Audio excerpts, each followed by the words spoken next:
Good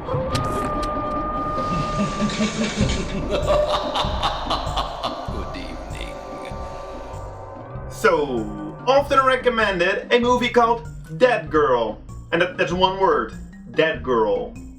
I'd never really heard of it before people started suggesting it or like recommending it in the comments, but from what I understood from reading those comments, it is a disturbing, different kind of zombie flick, released in 2008, and well, that sounds pretty cool, right? So let's start by taking a look at the plot. So, we meet up with these two high school kids. Apparently they're the outcasts, the troubled, angsty teenagers. Although the main character, Ricky, he looks like a handsome, popular kid. No homo. Anyway, they cut class and decide to drink some beers in an abandoned asylum. Because, you know, that's what teenagers do. After some juvenile behavior, they eventually run into a secret room, I guess, where they eventually find a... Yes, that's what I expected too, a dead girl. Dead girl, one word. But she's breeding.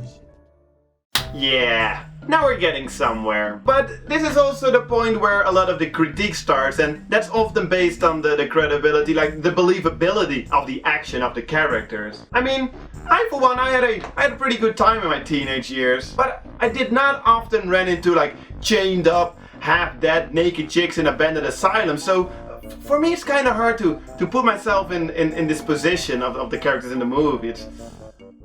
Because this one dude, the very unlikable JT, decides to have some fun with her because, yeah, why not? Ricky doesn't really like all this stuff, so he goes home. Later, it turns out that the chick isn't half dead, but dead or undead? Well, in any case, she can't be killed. I believe that at one point they do refer to her as a zombie, but it doesn't matter to JT how you call it because he got his own sex slave.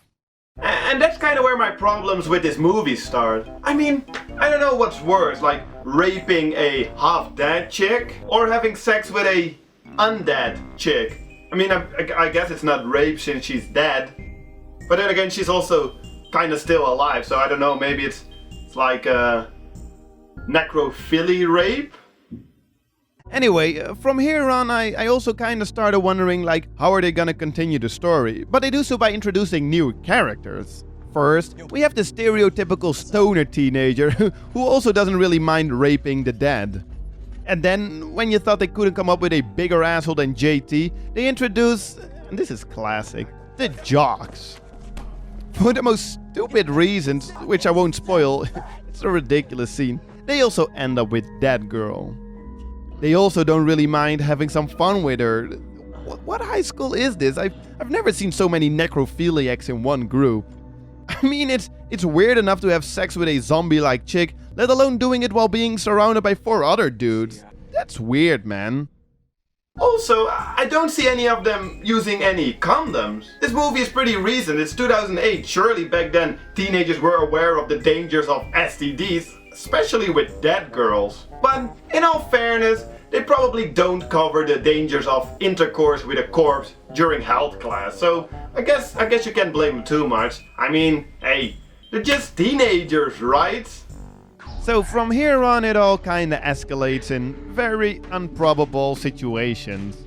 The only likable character is the protagonist, Ricky, who is in all this mess due to peer pressure. It's a serious issue, I guess. And because he's the main character, we have a pretty badly written love interest, which serves no real purpose other than a silly ending, which I also won't spoil. But besides him, the rest of the characters, they're very unlikable, and for me, being a necro virgin, they're hard to understand or to connect to. It's really not a what would you do in a situation like that kind of movie, because if that was the case, this movie would not run longer than 5 minutes, with my apparently boring teenage years. I read quite some stuff about this movie online, and a lot of people say that it has a lot of social commentary, you know, like peer pressure, teenage angst and whatnot. And sure, I can sort of see it if I force myself to, I guess, but I don't know, for me personally, it's still a bit far-fetched. I really liked the first half of the movie. It was pretty creepy, and the whole mystery of where the dead girl came from, it was pretty cool. Also, she definitely gave the best performance in this whole movie. I thought she was genuinely creepy. I wonder how her career is going to take off. after having played a chained up zombie chick that constantly gets raped during a whole movie. But during the second half, I kinda lost interesting, and two scenes in particular just made it a bit silly. I still liked it, but not as much as I hoped or expected while watching the first half. Maybe I'm complaining too much about realism. I mean, if you believe that zombies exist, why not believe that 17-year-old teenagers turn into murdering, raping necrophiliacs overnight? I mean, just because me and my friends spent our teen years at the skate park doesn't mean everybody did. So, all in all, was pretty entertaining. The dialogue and acting, it went from pretty okay to pretty embarrassing, but nowhere did it get so bad that it made you want to turn off the movie.